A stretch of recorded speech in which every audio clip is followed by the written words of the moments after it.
Salut tout le monde, bienvenue dans cette nouvelle vidéo. Aujourd'hui, on va parler du premier euh, Wargames version WWE parce que les Wargames n'ont pas été créés par la WWE. Voilà, ça a été repris du côté de NXT, puis ensuite le roster principal l'a repris à NXT, mais à la base ça existait déjà chez la WCW et tout ça. Euh, donc voilà. On s'intéresse surtout à la partie WWE parce que c'est la compagnie que je connais. Voilà, alors bien sûr, maintenant, avec les mélanges et tout, on commence à découvrir un peu plus la TNA à la porte ouverte qu'il y a eu du côté de NXT. Voilà, je commence un peu à connaître AEW, mais surtout parce qu'il y a beaucoup de catcheurs de WWE qui sont là-bas. Mais voilà, puis on commence à bien connaître aussi le catch mexicain avec tous les luchadors qui arrivent à la WWE. Et puis bon, bientôt on aura aussi le World Collide. Peut-être qu'il aura déjà eu quand sortira cette vidéo. Donc voilà, je commence à connaître un peu plus l'univers du catch général. C'est que comme je connais surtout le WWE, je m'intéresse principalement à ça. Donc pour ce premier Wargames, avant de venir sur le concept du Wargames, je crois que je vais finir sur le concept du Wargames et parler du match en lui-même d'abord. C'est que le match en lui-même, je l'ai trouvé plutôt décevant. Et décevant pour quelle raison? Tout simplement parce que le match, déjà, il est très long. Le match, bien sûr, on compte les entrées, tout ça, mais le match, il dure pas loin de 50 minutes, hein. Vraiment, le show NXT TakeOver Wargames dont il provient le match, vraiment, si je prends vraiment du début, donc les moments où il y a le promo package, hein, on est à 1h35. Alors moi, j'ai pas regardé le promo package et tout, mais tu dis quand même, t'as un show complet, t'as un. Alors, t'es quoi? Un, 2, 3. Non, attends. Un, 2, 3, 4, 5. Drew McIntyre était champion à l'époque. Bref, t'as 5 matchs, dont 4 sur 1h30 de temps, et le cinquième sur 1 heure de temps. Il y a quand même une structure qui est un peu particulière avec ce takeover. Alors après, il faudra le voir en entier pour juger si les autres c'était suffisant d'avoir des matchs, je sais pas, de 10-15 minutes et tout. Mais je trouve que tu vois, la structure elle est particulière, hein, des petits matchs, et puis d'un coup, un truc d'1 heure. Alors bien sûr, je dis 1 heure, mais ça compte les pro packages, les entrées, la célébration de fin. Mais le match en lui-même, il dure quasiment 45 minutes, 1 heure, hein. Enfin, 45 minutes, 50 minutes plutôt. Et c'est très long. Je veux dire, dans des matchs du style Royal Rumble ou Elimination Chamber, que ce soit long, à la limite, ça va. Parce que tu as toujours une nouvelle personne qui arrive, et puis une fois que tout le monde est dans le ring, ou que les derniers sont rentrés, en général, ça va assez vite. On élimine un peu tout le monde, machin, et puis on termine le match.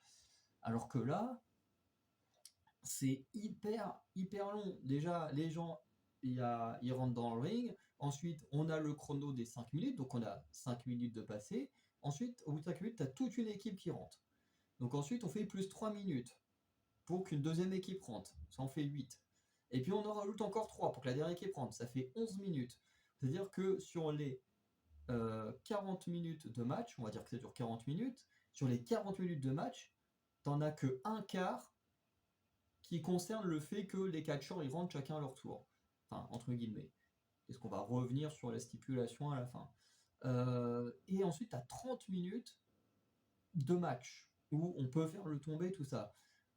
C'est beaucoup trop long. Ils ont fait totalement l'inverse d'un Royal Rumble où c'est très long, par exemple, le temps que les gens arrivent, et une fois que tout le monde est passé, clac, on termine assez vite, et puis voilà, on gagne. Pareil avec le Chamber. Le Chamber, c'est toujours très long, le temps que tout le monde sort de son petit pod, et en général, une fois que tout le monde est sorti du pod, pareil, on va assez vite à la fin du match. Alors que là, ils ont fait tout l'inverse, et honnêtement, je pense que ça se voit à mes yeux.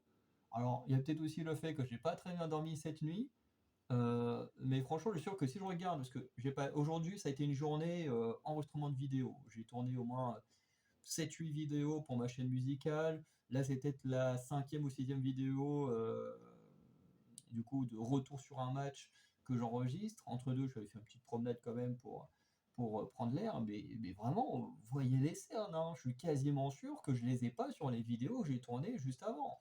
Bon, alors les autres, je les ai tournés avant de faire ma promenade, mais dites-vous que je reviens d'une promenade où je suis du coup techniquement en pleine forme, parce que j'ai pris un peu l'air, voilà, ça fait du bien plutôt que d'être enfermé dans un 9 mètres carrés.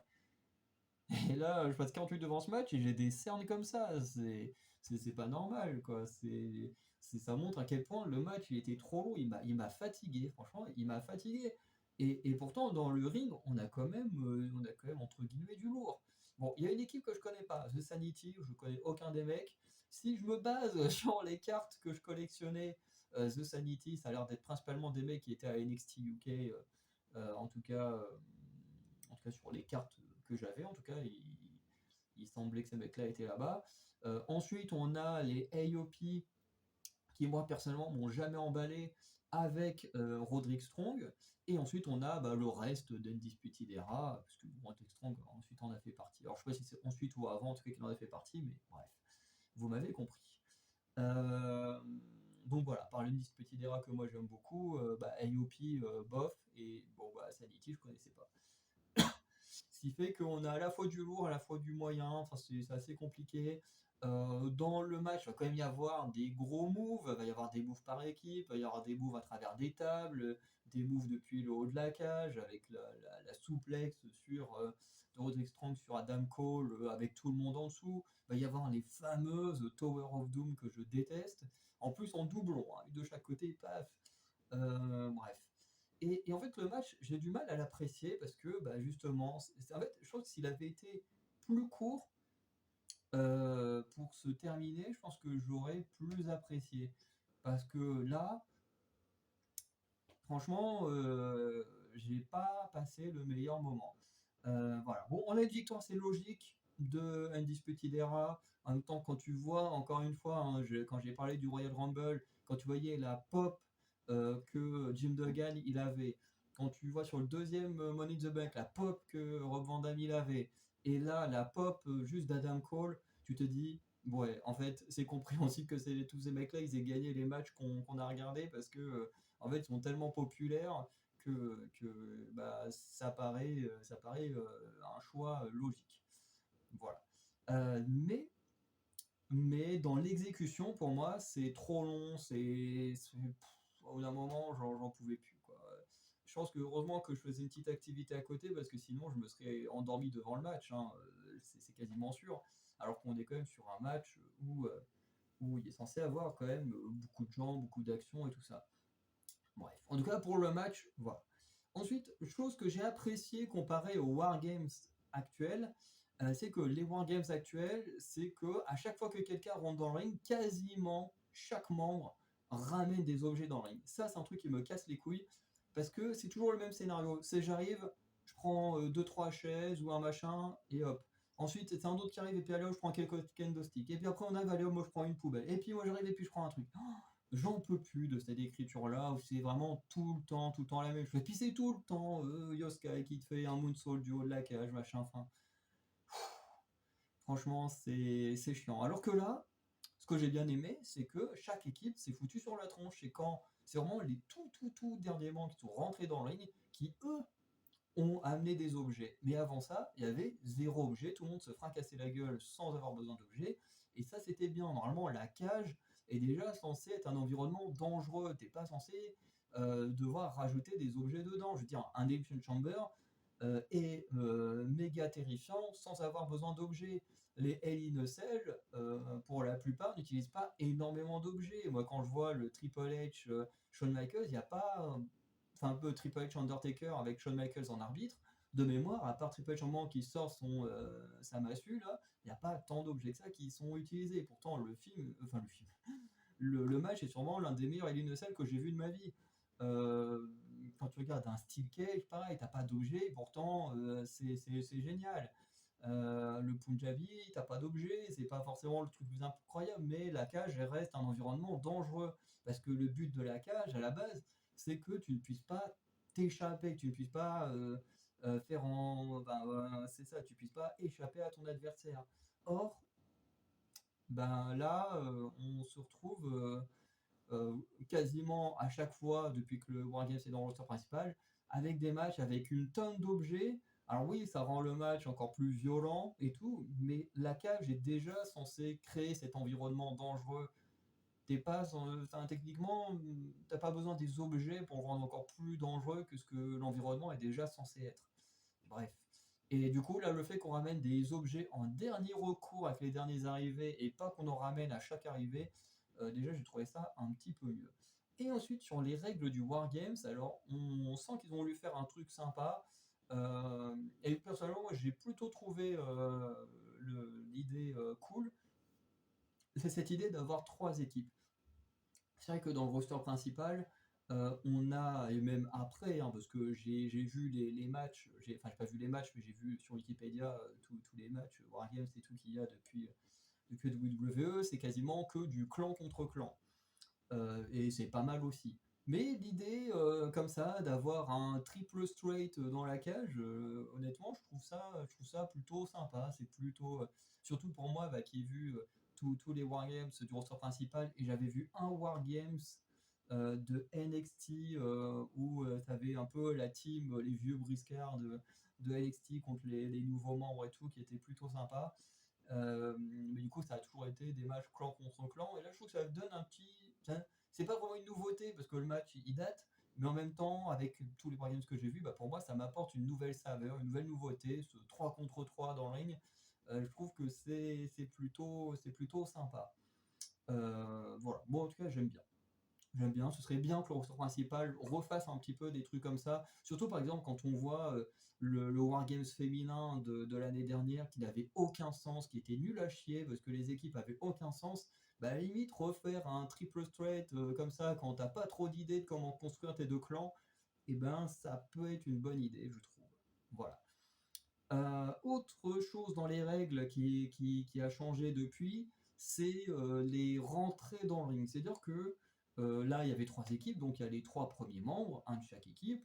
Et en fait, ensuite, après les timers, au lieu que ce soit un membre de chaque équipe qui arrive, alors moi au début, je me suis dit, le match, je vois le temps, je dis, il va durer 1 heure. Donc, je me dis, ok, je comprends que ça dure 1 heure. Si à chaque fois, il y en a un qui doit rentrer toutes les 3 minutes, bah avec 6 membres qui doivent rentrer, ça fait déjà 18 minutes de prix, plus les 5 minutes avant que le premier puisse rentrer. Donc tu fais 18 minutes plus 5, ça en fait 23. Donc tu as déjà la moitié du match euh, qui compte les entrées petit à petit de tous les catcheurs. Et ensuite à peu près 15-20 minutes pour terminer le match. Et je trouve que ça aurait été une meilleure structure. Et d'ailleurs c'est ce qu'ils ont fait par la suite, hein, de changer la structure du temps pour que ce soit plus digeste. Parce que là, en gros, on a d'abord les 5 minutes, au bout de 5 minutes, paf, t'as une première équipe, mais vraiment l'équipe entière qui rentre. T'as Bobby Fish et Kyle O'Reilly qui rentrent direct dans le ring ensemble. Et ensuite, 3 minutes après, boum, c'est l'autre équipe, je crois que c'est les AOP qui rentrent ensemble. D'ailleurs, je crois qu'il y a eu un problème avec la technique parce que la lumière visait The Sanity alors qu'en fait, c'était AOP qui devait y aller. Enfin, ils ont eu un petit bug de lumière. Mais d'un coup, c'est AOP qui rentre d'un coup, et ensuite, 3 minutes après, c'est The Sanity qui rentre en entier. Et ce qui fait que, bah, du coup, au bout d'à peine une dizaine de minutes, et bah, tout le monde est dans le ring, et puis bah, après, pendant 30 minutes, bon, certes, tu as de l'action qui est sympa par moment, mais quand même, assez souvent, tu te fais chier parce qu'au bout d'un moment, c'est trop long. Au bout d'un moment, c'est trop long. Et j'avoue que ça, pour le système de rentrer dans le ring, je préfère la version actuelle où voilà, tu as 5 équipes, enfin tu as 2 équipes plutôt de 5 membres, et même reprendre ce système comme ça avec 3 équipes et du coup 2 membres qui restent dans les cages, mais qu'à chaque fois il n'y en ait qu'un seul qui rentre dans le ring, je trouve ça beaucoup mieux, beaucoup plus digeste. Voilà, en plus ça permet de, entre guillemets, de gagner du temps, d'avoir des belles dominations de clans, mais qui évoluent au fur et à mesure. Puisque là, tu n'as pas forcément d'évolution. Quand Undisputed Era est au complet, bah, il domine tout. Puis ensuite, quand IOP arrive, il domine tout. Et ensuite, quand Sanity arrive, il domine tout. Et puis ensuite, bah, voilà, c'est un peu le bordel. Et puis, bah, tu te fais chier. Alors que dans un truc classique, bah, à chaque nouvelle arrivée, effectivement, tu as une nouvelle domination du clan. Et puis, ça change comme ça, tac, tac, tac, à chaque fois. Et certes, c'est pas les trucs les plus fous à voir, les wargames, mais au moins, je trouve qu'en termes de structure, c'est un petit peu mieux aujourd'hui que maintenant. Par contre, il y a une règle que j'ai trouvée géniale, euh, qui, je ne crois pas, n'existe encore aujourd'hui, c'est cette règle du si tu fuis, tu élimines ton équipe. Et j'aime beaucoup cette règle-là, parce que ben, justement, le but de la cage, encore une fois, comme je l'ai dit plus tôt, assez souvent, c'est d'empêcher ton adversaire de te fuir.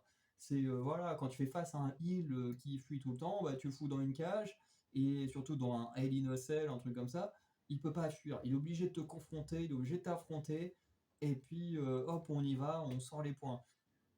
Et du coup, que cette règle-là existe, même si on se doute bien que les gens vont pas forcément essayer de s'évader ou quoi que ce soit, ils ont un peu joué là-dessus avec Adam Cole et tout, mais on se doutait bien qu'il allait pas sortir de la cage. Mais juste l'idée que cette règle existe, moi j'aime bien. Voilà. J'ai pas grand-chose de plus à dire, mais je trouve que ça fait sens par rapport à l'utilité à la base des cages. Enfin, en tout cas, moi, l'utilité que j'ai en tête des cages. Bref. En tout cas, voilà pour le retour de ce premier match Wargames côté WWE. Donc, pour un match qui était beaucoup trop long, qui avait besoin d'être travaillé. À voir comment le deuxième Wargames version WWE a été écrit, si ça a été mieux ou pas. On verra quand je regarderai le match et que je vous ferai un retour. Mais bon, en tout cas pour celui-ci, j'ai été plutôt déçu. Beaucoup, je trouvais ça beaucoup trop long. Et voilà, c'est comme ça. Donc je vous souhaite, enfin d'abord likez, abonnez-vous et puis laissez un petit commentaire pour dire ce que vous pensez de ce Wargames là. Et sinon, bah voilà, je vous souhaite une bonne soirée, je vous dis à très bientôt. Ciao.